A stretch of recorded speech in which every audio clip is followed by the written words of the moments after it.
In nomine Patris et Filii et Spiritus Sancti. Amen. Ave Maria, gratia plena Dominus tecum, benedicta tu in mulieribus et benedictus fructus ventris tui, Iesus. Sancta Maria, Mater Dei, ora pro nobis peccatoribus, nunc et in hora mortis nostre. Amen. Sancta Maria, sede sapientiae, ora pro nobis.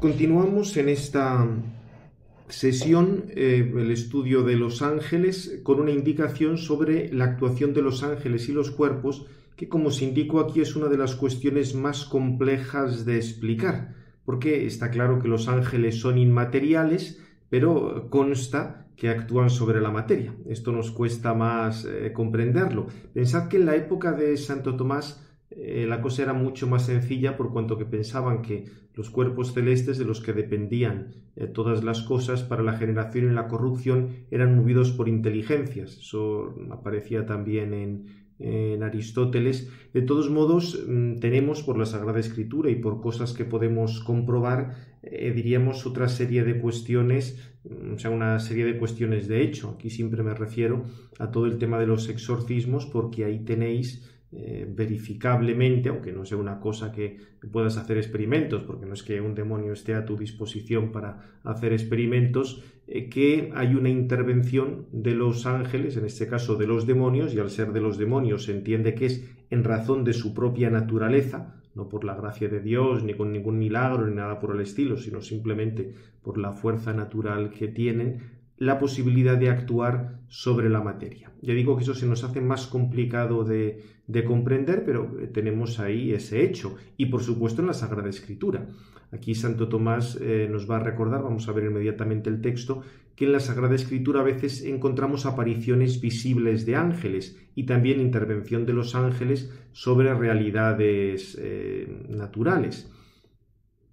Santo Tomás recuerda que los ángeles son seres incorpóreos y que estas realidades corporales sobre las que actúan no son sus propios cuerpos, no tienen un cuerpo como algo unido así, como, digamos, el ángel no es la forma de la materia que están tomando. El cuerpo sería pues como digamos, como una estatua que hacen ellos, o como diríamos, una impresión en 3D con algún tipo de materia para que nosotros lo podamos ver. Pero está claro que pueden actuar sobre la materia. Fijaos lo que dice Santo Tomás en este texto.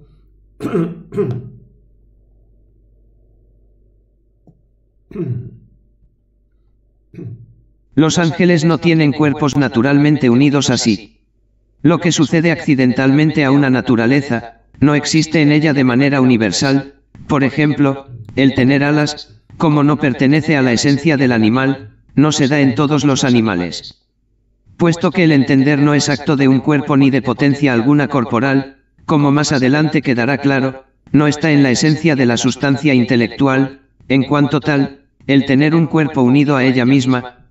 Claro, con esto dice, como nosotros tenemos cuerpo, porque nuestro conocimiento comienza a conocer a partir de los sentidos, que son corporales. Los ángeles conocen, pero no de esa manera. Luego veremos un poco el conocimiento de los ángeles. Aunque sucede que lo tenga alguna sustancia intelectual por razón de alguna otra cosa, como al alma humana le corresponde estar unida a un cuerpo, por cuanto es imperfecta y existe en potencia en el género de las sustancias intelectuales, no teniendo en su naturaleza la plenitud de la ciencia, sino que la adquiere de las cosas sensibles por medio de los sentidos corporales. Bien, los ángeles, en cambio, ya veremos que sí tienen esa plenitud de la ciencia porque se la infunde Dios. Pero en nuestro caso, el tener un cuerpo está relacionado con que el conocimiento intelectual que llegamos a tener parte de los sentidos. Pero lo que sí queda claro es que hay apariciones sensibles de ángeles en la Escritura. Fijaos lo que nos comenta aquí. Creo que con este trozo será bastante. Algunos han dicho que los ángeles nunca tomaban cuerpos, y que todo lo que en las escrituras divinas se lee de apariciones de ángeles, debe entenderse de visiones proféticas, es decir, como efectos de la imaginación.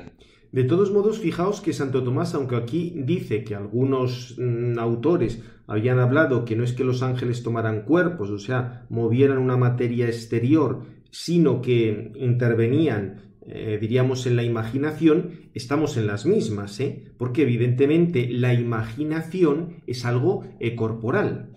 La imaginación requiere, nosotros lo sabemos ahora, pues todo el tema de la interconexión que hay entre las neuronas. En la época de Santo Tomás se hablaba del tema de los fluidos corporales, de los espíritus animales. Recordad, los espíritus animales eran como esos vaporcillos que en la fisiología de la época iban por dentro de los nervios. Como no sabían el tema del impulso eléctrico para transmitir información entre los órganos, entendían que era como un impulso mecánico a través de los impulsos corporales, como digamos una expansión y una contracción de vapores. Pero, es decir, en la época tenían clarísimo que la información era algo corporal. Por supuesto que, como todo lo que dijimos, una cierta inmaterialidad porque puede recibir la forma de otra cosa sin perder la propia. La imaginación, al fin y al cabo, es un sentido interno dentro de los planteamientos aristotélicos. O sea que, independientemente de que se admita que los ángeles produzcan unos cuerpos exteriores o intervengan en la imaginación, estás diciendo que los ángeles intervienen sobre realidades materiales.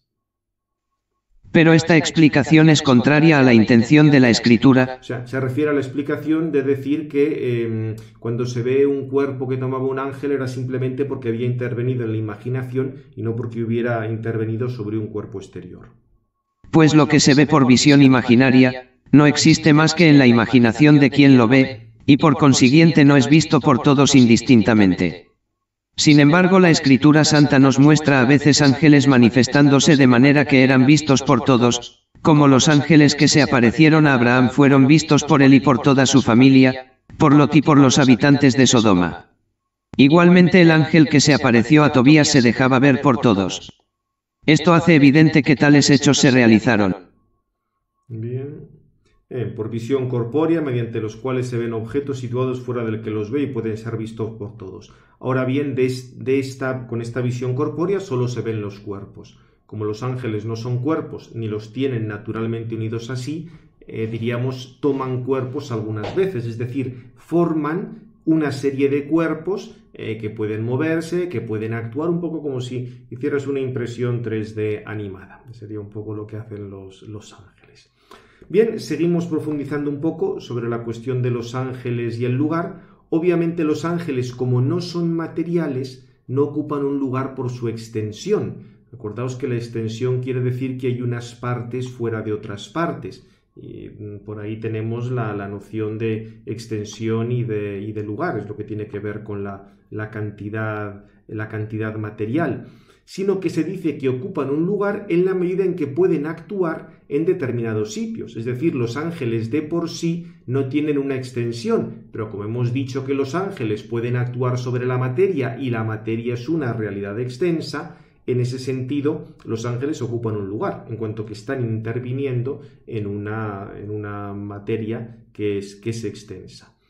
Por eso digo, subyace aquí la convicción de que los ángeles actúan sobre las realidades corporales. Lo que pasa es que, ojo, eso no quiere decir que estén en todas partes, porque como su poder es limitado, no pueden estar simultáneamente en todas partes. Eso simplemente es propio de Dios. Por eso fijaos lo bien que lo resume Santo Tomás en este artículo en el que habla de la presencia de los ángeles en las distintas cosas y lo relaciona con su poder de actuar.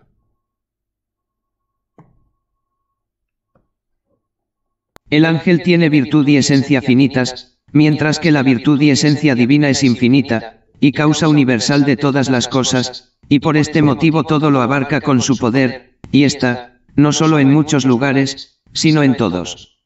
Sin embargo, la virtud del ángel, como es finita, no se extiende a todas las cosas, sino a algo determinado, puesto que el ángel está en un lugar por la aplicación de su virtud a ese lugar, se sigue que no está en todos ni en muchos, sino en uno solo. Bien, fijaos, esto es importante, el ángel está en uno solo, lo que pasa es que lo que para el ángel es un lugar solo, puede que para nosotros fueran varios, Acordaos que con todo lo que sabemos hoy en día respecto a la teoría cuántica de campos, cosas que aparentemente son dos, en realidad podrían ser una, en otro nivel, y viceversa. O sea que esto lo digo porque en las posesiones diabólicas se ve mucho. Hay testimonios sobre eso, que pueden actuar en distintos elementos de la persona a la que están poseyendo. Probablemente haya una, vinculación oculta entre unos y otros que se nos escapa, pero el principio de Santo Tomás creo que es bastante claro. Sobre esto, Sin embargo, algunos se equivocaron, pues, al no poder elevarse sobre la imaginación, han considerado la indivisibilidad del ángel al modo de la del punto, creyendo en consecuencia que el ángel no podía existir sino en un lugar como un punto. Bien, fijaos, o sea, no es que el ángel sea un punto geométrico, que está, diríamos, está localizado, aunque no es que tenga superficie, no, es algo distinto.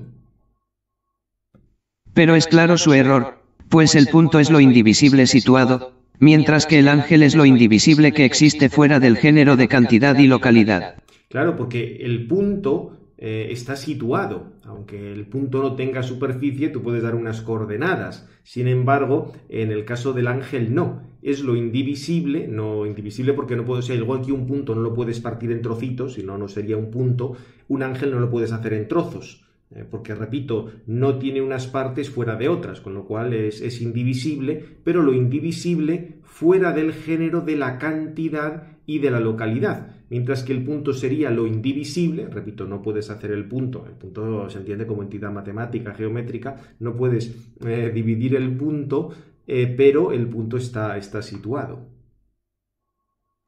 No es pues necesario asignarle un determinado lugar indivisible en cuanto al sitio, sino da vis a lo indivisible, mayor o menor, según que voluntariamente aplica su virtud a un cuerpo mayor o menor, y así la totalidad del cuerpo, sobre el cual obra, le corresponde como único lugar. Bien, fijaos que en este sentido esto nos recuerda al tema de que el alma está en todo el cuerpo, porque el alma en cuanto tal no es que ocupa un lugar, pero como el alma es forma de este cuerpo, tú tienes que decir que el alma contiene el cuerpo. Diríamos, está el alma donde está el cuerpo.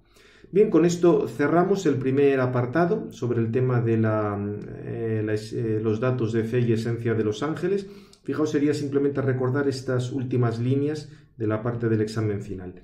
Los ángeles, aunque no tienen cuerpos naturalmente unidos así, consta que poseen un cierto dominio de los elementos materiales y esto permite que a veces aparezcan con cuerpos, pero que, repito, no son sus cuerpos propios, sino sería como una cosa que están fabricando ellos. En la época de Santo Tomás se hablaba de que tomaban una materia muy sutil, como ellos hablaban de los 4 elementos, la tierra, el fuego, el aire y el agua, sobre todo elementos de fuego y aire, que serían como los más sutiles y los que eran más fácilmente manejables. En cualquier caso, diríamos, esto se nos escapa, pero consta que pueden actuar sobre las realidades materiales. Y por eso no ocupan un lugar porque se extiendan en el espacio, sino porque pueden actuar sobre lo material. Bien, creo que esto es bastante sencillo.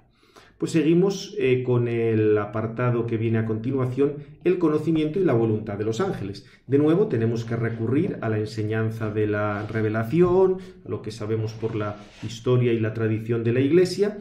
Los ángeles se nos presentan como seres personales.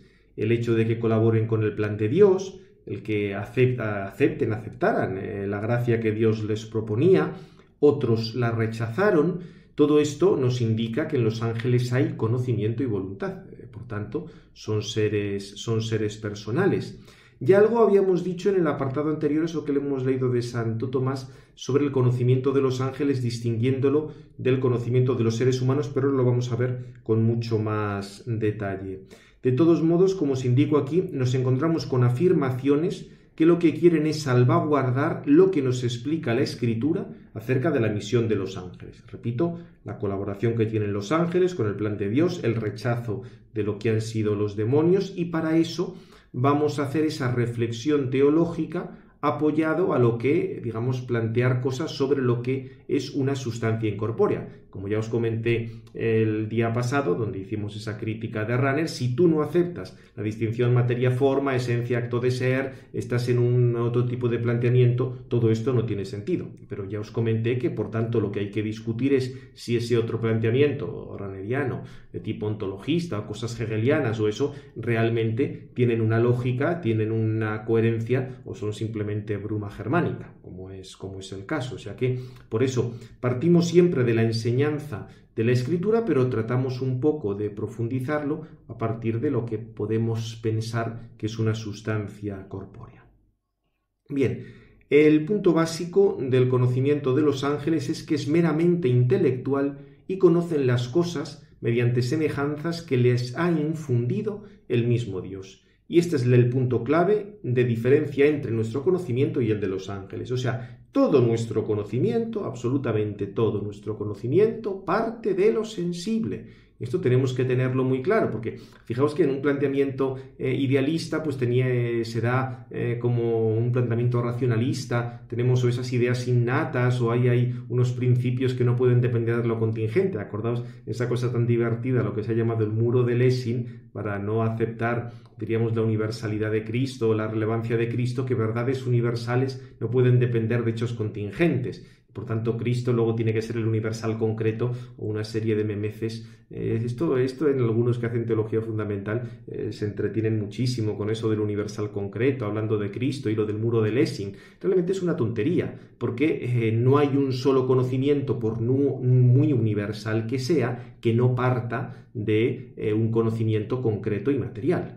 Así es como conocemos nosotros. O sea, pretender que existe ese sistema completamente universal que se explica a sí mismo, repito, desde los teoremas de Gödel, hablar de eso es una cosa mitológica. O sea, como puedes hablar, pues no sé, de unicornios o de cosas de esas, pero digamos, ese conocimiento absoluto que no depende de lo material, no, es una cosa mitológica. Todo nuestro conocimiento depende de lo material. Lo que pasa es que nosotros no somos ángeles, y en el caso de los ángeles, su conocimiento sí que es puramente intelectual, infundido por Dios. Evidentemente eso es una cosa que nos desborda completamente, porque no somos ángeles. Nosotros podemos llegar a ese conocimiento intelectual, podemos abstraer, pero siempre tenemos que partir de lo sensible y tenemos que volver a las imágenes, porque nuestra alma, aunque es también un alma espiritual y puede realizar una operación separada de lo material, siempre depende en su conocimiento de las imágenes. En este sentido, Santo Tomás lo explica muy bien. Fijaos, en este parrafito resume muy bien lo que serían dentro de nuestro conocimiento como los dos elementos, por así decir, de nuestro entendimiento, el entendimiento posible y el entendimiento agente. Fijaos cómo lo plantea aquí con mucha claridad. Lo que nos obliga a reconocer en nosotros un entendimiento posible, es la observación de que a veces nos encontramos entendiendo en potencia y no en acto, por lo cual necesariamente debe haber cierta facultad en potencia respecto de lo inteligible, antes del entender mismo. Esta facultad se constituye en acto, cuando de hecho conoce, y esta facultad es la que denominamos entendimiento posible. Creo que es bastante sencillo, o sea, nosotros a veces conocemos, a veces no conocemos desde un punto de vista intelectual y por eso hay que decir que en nuestro entendimiento es posible, no es que esté siempre absolutamente en acto. La necesidad de reconocer en nosotros un entendimiento agente vino de que las naturalezas de cosas materiales que entendemos no subsisten fuera del alma como algo inmaterial e inteligible en acto, sino que solo son inteligibles en potencia en cuanto que existen fuera del alma. Es decir, la idea de gato no existe por ahí suelta volando, no subsiste fuera del alma. Tú lo que conoces es un gato, conoces otro gato y puedes formar la idea de gato como algo inteligible que ya no es ni este gato ni este otro. Pero eso no existe fuera del alma. Fuera del alma existen gatos, pero no existe la idea de gato. Era por lo tanto preciso admitir una virtud que hiciese aquellas naturalezas inteligibles en acto, y esta virtud es lo que llamamos entendimiento agente en nosotros. Es decir, el entendimiento agente es lo que te permite pasar al acto para comprender. Tú tienes una serie de representaciones sensibles y gracias al entendimiento agente, o si queréis, al aspecto agente del entendimiento, no es que entendimiento posible, entendimiento agente sean dos sustancias que tenemos en nosotros, ¿no? Son dos aspectos, diríamos dos funciones que tiene el entender. Gracias al entendimiento agente podemos realizar esa función de conocer de una manera universal y por tanto de una manera inteligible. Pero esa doble necesidad no se da en los ángeles, porque ni son alguna vez inteligentes solo en potencia con respecto a los objetos que naturalmente entienden, ni lo Es decir, en los ángeles están siempre entendiendo. Claro, nosotros por lo menos tenemos que dormir, no es que podamos estar entendiendo siempre debido al aspecto material que tenemos. Pero si pensamos en una criatura que no tenga ese aspecto material, obviamente no le hace falta el descanso como nosotros y puede estar entendiendo siempre. Inteligible para ellos lo es en potencia, sino en acto, puesto que entienden primera y principalmente las cosas inmateriales, como se verá más adelante.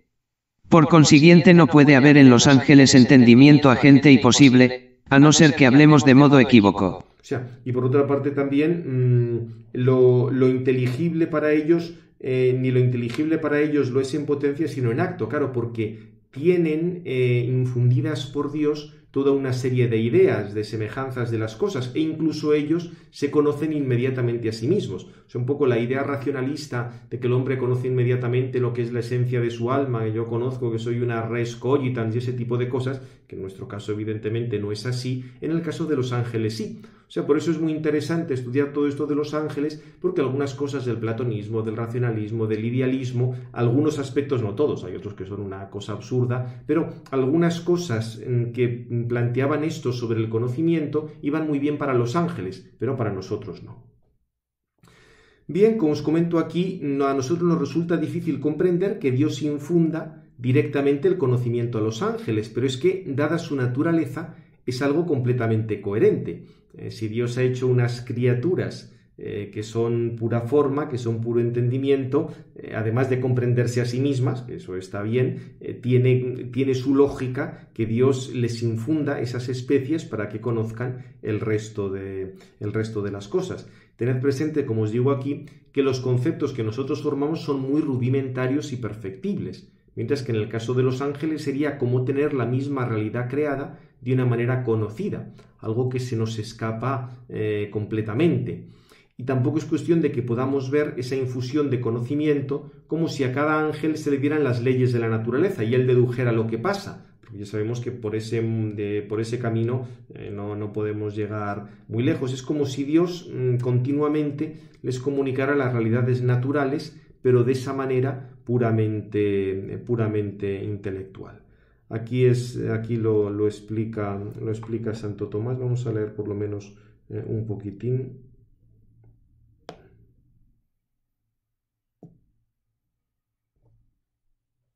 Responderemos que las especies, por medio de las cuales los ángeles conocen, no son tomadas de las cosas, sino connaturales a ellos.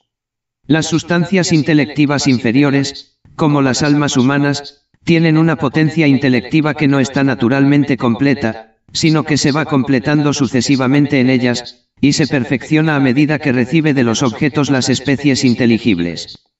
Pero la potencia intelectiva en las sustancias espirituales superiores, es decir, en los ángeles, está naturalmente completa por las especies inteligibles connaturales para entender todo lo que ellas pueden naturalmente conocer. Bien, lo que no explica Santo Tomás si este es un proceso que se ha dado una vez para todas, o por así decir, Dios les va actualizando esas especies, porque no está claro, digamos, cómo podría ser que Dios les ha infundido ya una cosa y con eso ya les vale para saber todo lo que va a suceder, teniendo en cuenta pues, todas las cosas que dependen de la libre voluntad humana, las cosas que son enormemente contingentes. Lo que, digamos, conforme al principio de Santo Tomás, que Dios transmite a los ángeles digamos, ese conocimiento de lo que son las cosas, la sensación es que es como si fuera una transmisión más o menos continua, porque eso es correspondiente a su misma naturaleza, solo que aquí Santo Tomás tampoco precisa demasiado. Esto se advierte incluso por la manera misma de ser de estas sustancias, porque las sustancias espirituales inferiores, es decir, las almas, tienen un serafín con el cuerpo, en cuanto son formas de cuerpos. Por su mismo modo de ser les corresponde el obtener de los cuerpos y por los cuerpos su perfección inteligible, en otro caso estarían en vano unidas a ellos. Pero las sustancias... Fijaos que esto que he dicho es interesantísimo, ¿eh? Si nosotros no obtuviéramos el conocimiento inteligible a partir del cuerpo, sería absurdo decir que tenemos un elemento inteligible que es forma del cuerpo, ¿no? Nos tiene que venir todo a partir del cuerpo.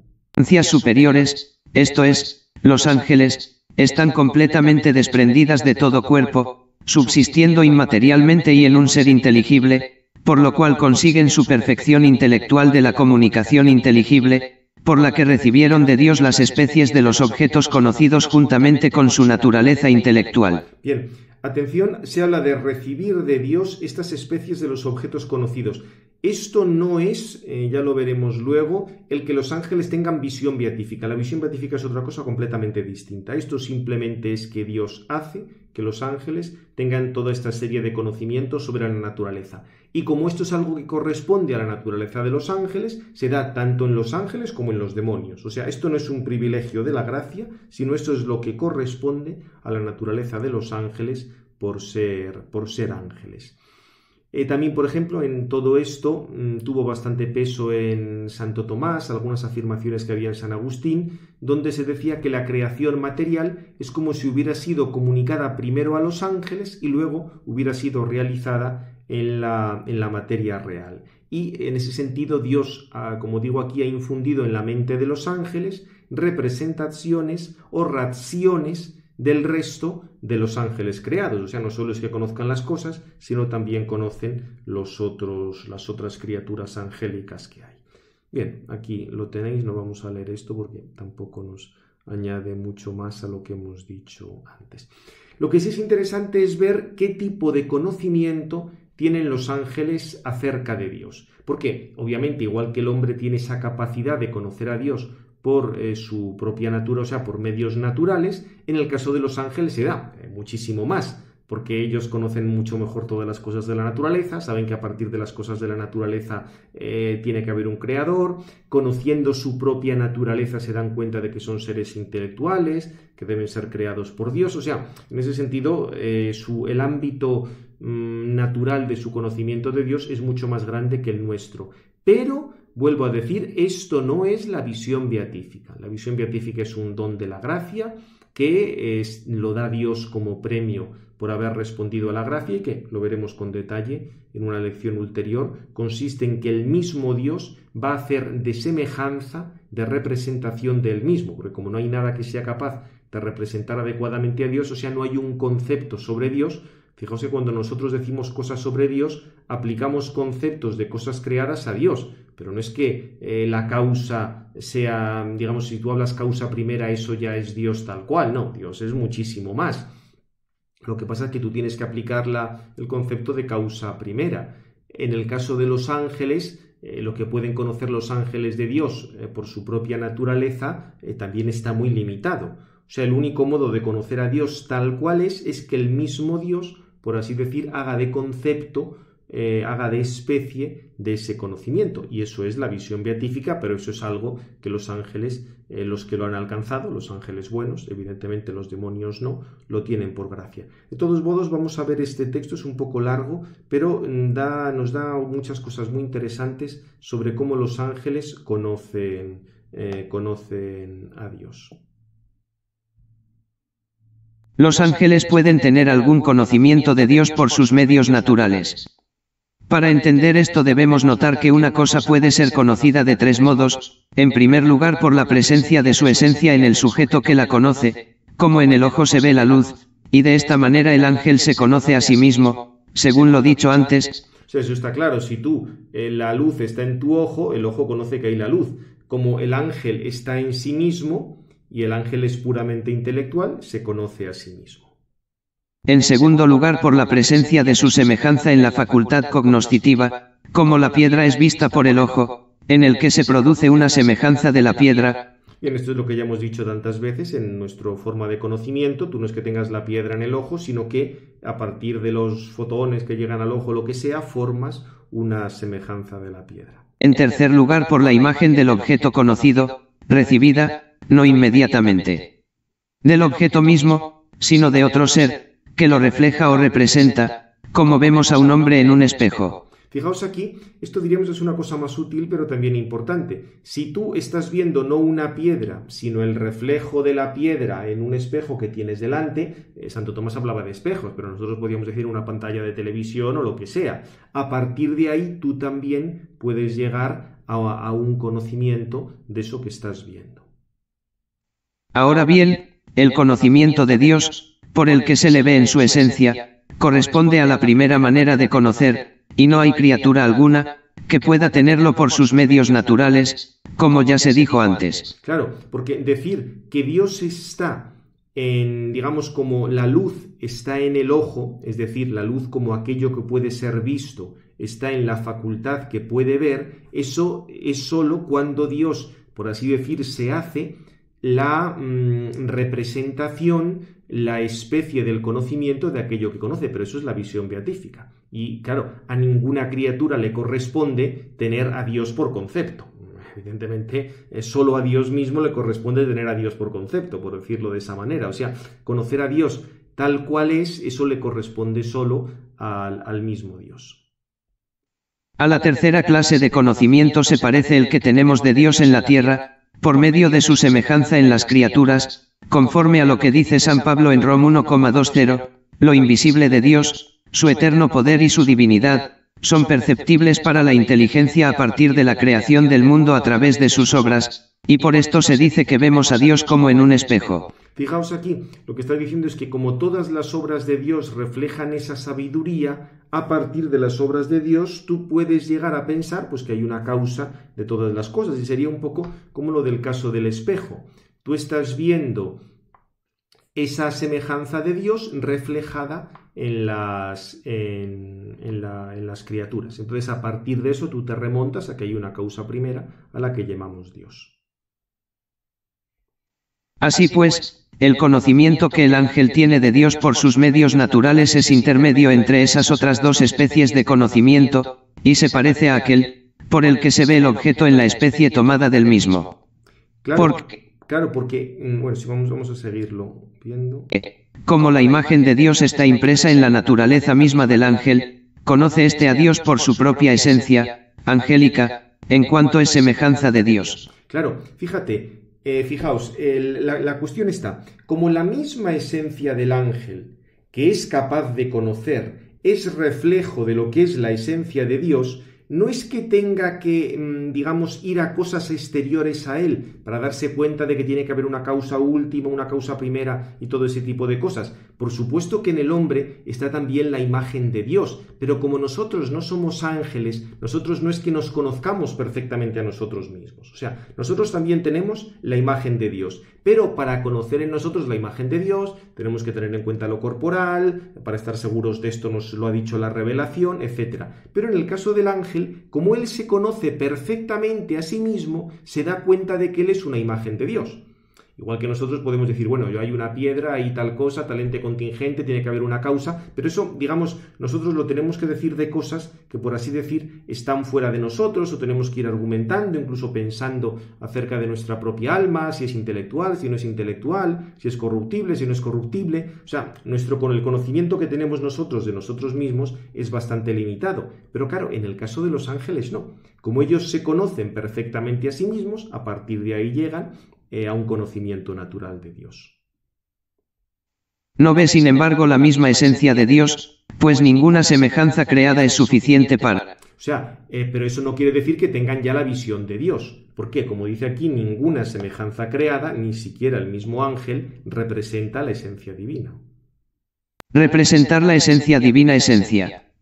Por ello, esta clase de conocimiento se parece más al conocimiento especular, pues la misma naturaleza angélica es como un espejo, que representa la imagen divina. Es decir, no es que los ángeles, viendo su misma esencia, ya vean a Dios, porque evidentemente ellos no son Dios, pero su misma esencia sí que les recuerda, sí que les remite al mismo Dios. Bien, creo que esto es bastante sencillo. Y por otra parte, recordar que, dado que los ángeles no ven la esencia divina por naturaleza, también esto hace que tengan un conocimiento limitado. Pueden conocer muchísimas cosas, pero por ejemplo, el futuro o los pensamientos escondidos de la mente humana, eso no lo puede conocer el ángel por su naturaleza. En este campo tiene un conocimiento que es meramente conjetural. Fijaos que eso también es bastante importante porque los demonios tienen ese tipo de conocimiento. Los demonios no ven a Dios cara a cara, con lo cual su conocimiento del futuro es puramente conjetural. a partir pues de cosas que conocen de la naturaleza, o pueden conocer un poco los pensamientos del hombre en cuanto que conocen muy bien todo lo que es nuestra naturaleza, igual que incluso tú puedes saber qué está pensando otra persona o cómo se encuentra otra persona, pues según cómo sea su voz, o si pudieras medir sus constantes, diríamos, físicas, podrías decir cosas sobre la otra persona. Fijaos cómo lo presenta Santo Tomás, porque también es muy interesante.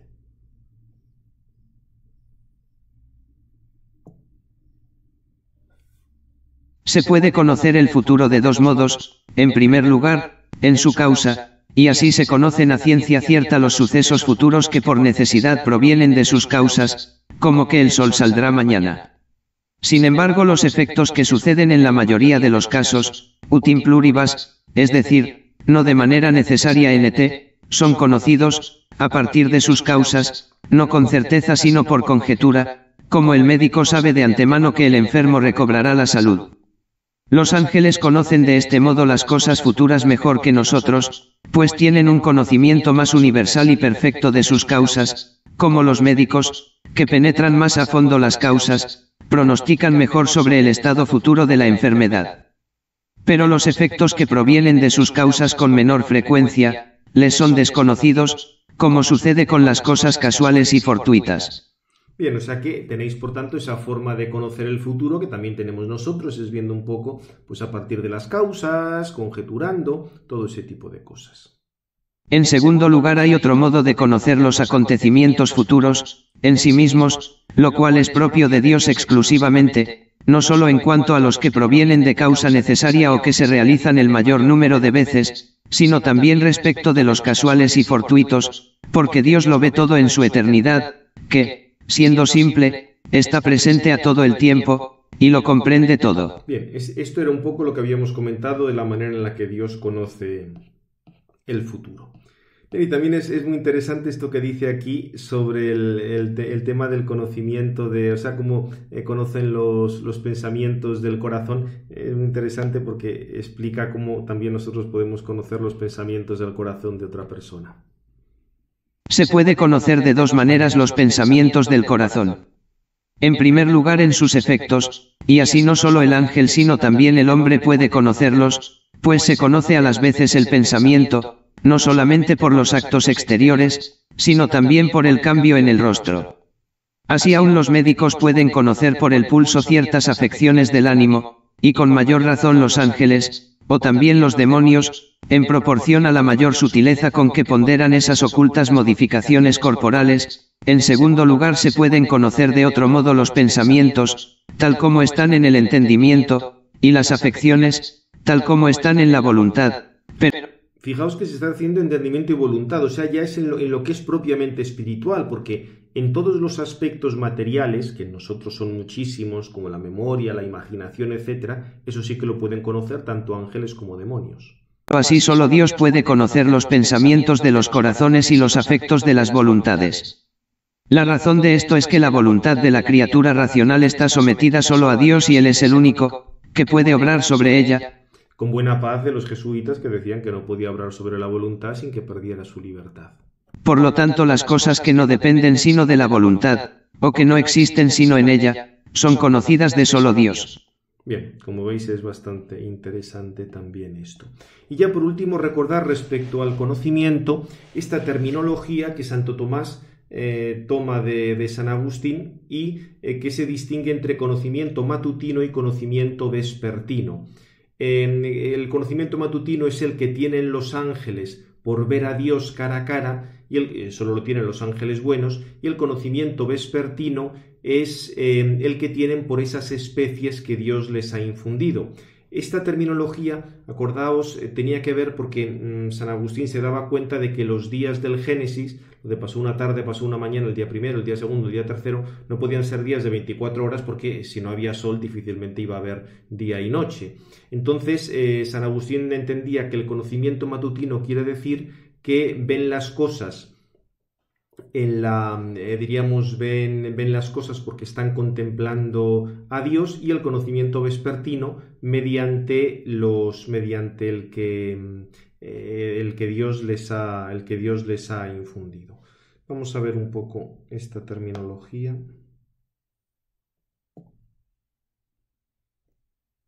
En los ángeles hay un doble conocimiento. Se da un conocimiento natural, mediante el que conocen las cosas por su propia esencia, la esencia de los ángeles, y por las especies innatas, que Dios les ha infundido. Mediante este conocimiento los ángeles no pueden conocer los misterios de la gracia. Tales misterios dependen de la voluntad de Dios, y si un ángel no puede conocer los pensamientos de otro que dependen de la voluntad del otro, mucho menos puede conocer aquello que depende solo de la voluntad de Dios. Existe sin embargo otro conocimiento de los ángeles, que les hace bienaventurados, por el cual contemplan al Verbo y las cosas en el Verbo. Obviamente ese no lo tienen los demonios, claro. Mediante esta visión conocen los misterios de la gracia, no ciertamente todos, ni de la misma manera los alcanzan todos los ángeles, sino conforme a lo que Dios les quiere revelar. Respecto a estos misterios algunas cosas las conocieron desde el inicio de su creación, mientras que otras las conocieron después, según hacía falta para desempeñar su oficio. Como veis aquí Santo Tomás es bastante prudente hasta dónde llega o no llega el conocimiento de los ángeles. Bien, pues con esto hemos terminado las cuestiones sobre el conocimiento de los ángeles, a pesar de toda la dificultad que tienen. Y vamos ahora, en los 5 minutos que quedan, a hablar simplemente de la voluntad en los ángeles. Como veis aquí, Santo Tomás va a emplear un argumento muy parecido al que empleamos a la hora de hablar de la voluntad de Dios. Allá donde hay conocimiento, tiene que haber voluntad. Fijaos cómo lo resume muy bien.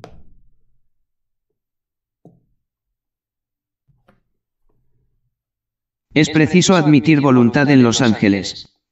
Para ponerlo de manifiesto hace falta advertir que, procediendo todos los seres de la voluntad divina, son inclinados a su manera por el apetito al bien, pero de diversos modos. O sea, acordaos, la clave de la voluntad es el apetito, la tendencia al bien.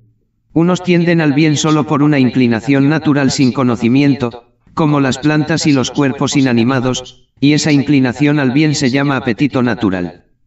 Otros se inclinan al bien con algún conocimiento, no de modo que conozcan la razón misma del bien, sino que conocen algún bien particular, como los sentidos conocen lo dulce y lo blanco y cosas semejantes, y la inclinación resultante de este conocimiento recibe el nombre de apetito sensitivo.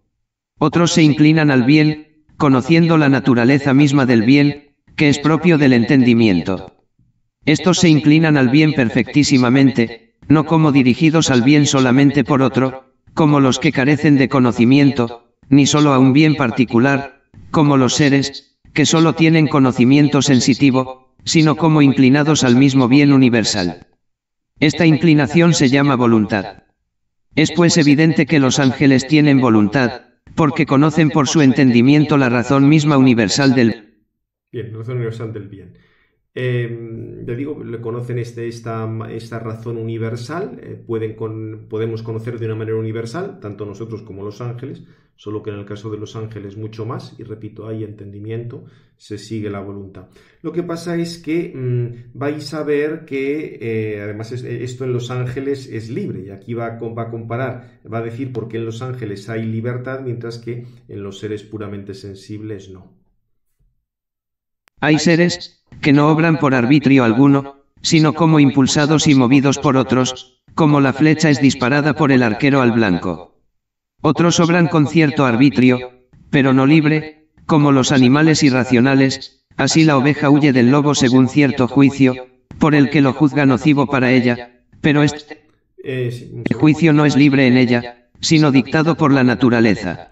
Fijaos que se da ese juicio en la oveja, o sea, en cuanto que capta, forma la imagen del lobo y a partir de la estimativa, estima que esa imagen es contraproducente para ella y por eso va a salir corriendo. Únicamente los seres dotados de entendimiento pueden obrar con juicio libre, en cuanto conocen la razón universal del bien, por la que pueden juzgar que esto o aquello es bueno. Claro, nosotros tenemos ese juicio libre porque podemos ver, sí, el lobo para mí es nocivo, pero voy a pensar, a lo mejor puedo agarrar un palo y pegarle un palo al lobo, o a lo mejor es conveniente que salga corriendo, o a lo mejor si soy San Francisco de Asís, pues soy capaz de amansar al lobo, o sea, aquí ya hay bastantes opciones que se pueden plantear.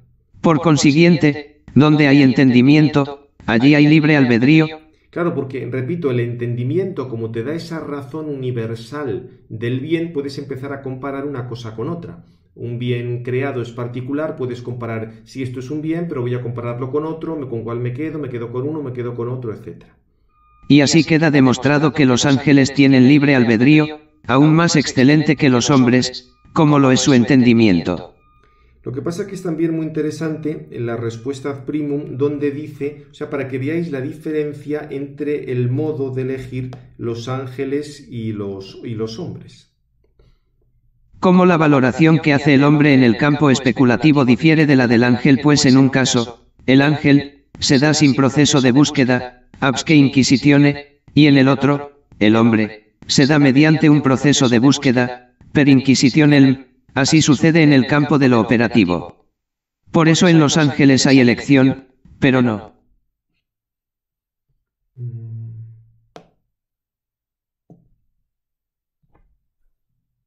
Con una búsqueda deliberativa que concluye en una determinación, cum inquisitiva deliberazione consili, sino mediante una captación instantánea de la verdad, per subitam acceptionem veritatis. Claro, ¿entendéis por eso por qué los ángeles deciden de una vez para siempre? Porque como ellos no van conociendo paso a paso, sino de un golpe, también de una sola vez deciden. Nosotros, en cambio, tenemos que ir decidiendo una cosa detrás de otra. Fijaos aquí, con esto cierro ya, porque estamos fuera de tiempo, como todo el tema de la opción fundamental, que uno ya decide para siempre, para los ángeles va muy bien. Eso es lo que hizo que los ángeles fueran ángeles y los demonios demonios, porque decidieron unos, ya decidieron para siempre. En nuestro caso, vamos decidiendo poco a poco una cosa detrás de otra. Pues terminamos con esto. Gloria al Padre, al Hijo y al Espíritu Santo, como era en el principio, ahora y siempre, por los siglos de los siglos. Amén. Sagrado Corazón de Jesús, en vos confío.